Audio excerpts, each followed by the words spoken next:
ದಾನಿಯೇಲನಿಗೆ 90 ವರ್ಷ. 10ನೇ ವಾಕ್ಯ ಹೇಳ್ತದೆ, ಮೂರಾವರ್ತಿ ಪ್ರತಿದಿನ ಅವನು ಪ್ರಾರ್ಥನೆ ಮಾಡುವ ವ್ಯಕ್ತಿ ಆಗಿದ್ದ. ದಾನಿಯೇಲನಿಗೆ ಗೊತ್ತಿಲ್ಲ, ನಾನು ಪ್ರಾರ್ಥನೆ ಮಾಡ್ತೀನಿ ಅಂದ್ರೆ ನನ್ನನ್ನ ಸಿಂಹದ ಗೊಗೆಯಲ್ಲಿ ಹಾಕ್ತಾರೆ ಅಂತ ಗೊತ್ತಿಲ್ಲ. 18ನೇ ವಾಕ್ಯದಲ್ಲಿ ಹೇಳಪಟ್ಟಿದೆ. 18ನೇ ವಾಕ್ಯ ಓದಿ. ಅನಂತರ ರಾಜನು ಅರಮನೆಗೆ ಹೋಗಿ ವಿನೋದ ವಾದ್ಯಗಳನ್ನು ತನ್ನ ಮುಂದೆ ತರಿಸದೆ ಉಪವಾಸವಾಗಿ ರಾತ್ರಿಯನ್ನು ಕಳೆದನು.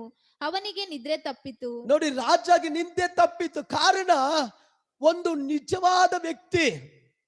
ಫಸ್ಟ್ ನಾನು ಹೇಳಿದೆ, ಮೊದಲನೇ ಅಂಶ ಯಾವುದು? ಗೊತ್ತಿಲ್ಲದೆ ಬಂದ ಕತ್ತಲೆ. ಎರಡನೇದು, ನಿನಗಾಗಿ ಬಂದ ಕತ್ತಲೆ. ಬೇರೆ ಯಾರಿಗೂ ಬರಲ್ಲ, ನಿನಗೇ ಬರುತ್ತದೆ. ನೀವು ಎಷ್ಟು ಜನ ಯೋಚನೆ ಮಾಡಿದ್ದೀರಾ?